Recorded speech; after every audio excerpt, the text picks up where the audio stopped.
Ashama harka fuune kabajamtoota fi jaalatamtoota daawwattoota yookaan hordoftoota kiyya. Irra deddeebiin hordoftoota kiyya jechuun kan ammoo dhiifame isin gaafadha. Hordoftoota waan hin qabneef ammaan dura. Wantoota hedduutu nama dhamaasee kan biyyaa baasu waa hedduudha. San keessaa waa takkitti dubbachuun barbaada. Isin sun maali jettanii yaaduun keessan hin oolu. Isin sun isii tana. Namuu qalbeeffadhaa sirriitti hubadhaatii yaanni kiyya yookaan haasofni kiyya yookaan isinii tolu ta'e hiriyoota keessaniif sheer godhaa.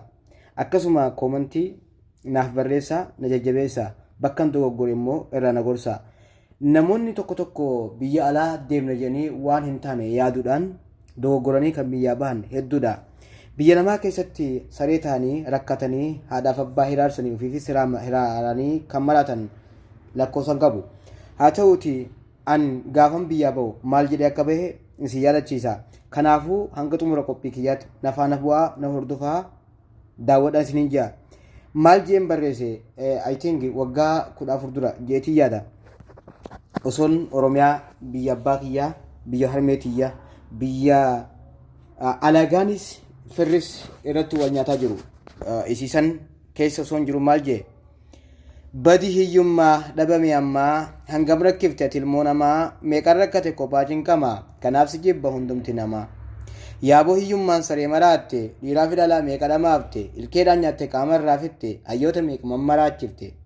Takka hiyyummaa hammaattu hin jirtu aadaaf ilmee kan addaan baaftu halkanii guyyaa nama cinqitu waa takka namaaf hin qabdu naatu. Ati maalumaaf nama rakkifta halkanii guyyaa nama cinqifta doktoroota meeqa maraachifta galatan qabdu numa baaramta. Badii jeetiin bade isin hin banne natu bade. Biyyaa baanaan daranna sharaftee namaa gaditti ganna deebiftee daa'ima wallaalaa hedduudhaaf na ergamsiifte. Agabuun bule baay'een rakkadde galata waaqayyoo galata rabbii guddaa amma kunoo hamma tokko jiraadde. Tanaaf hiyyummaa jettanii biyyaan bayna biyya abbaa keessan namni baaletti rakkatte Harargee bu'iiti daldaladhu. Namni Harargeetti rakkatte Boorana deemi warqii dhiqadhu. Namni Harargeetti rakkatte akkasuma deemi Ilubbaa Boor Wallaggaa deemi qotadhu. Jimmaa Abbaa Jifaar daawwadhu. Inni Arsitti rakkate Koottuu Shawaa xaafii qotadhu. Adaamaaf Finfinnee keessatti kuulii carraaqadhuuti jiraadhu. Inni Boorana keessatti rakkatte Koottuu Gujii shaakkisoon dhaqiti warqii dhiqadhu. Biyya keetiin bahin biyya kenkee biyya faayaa.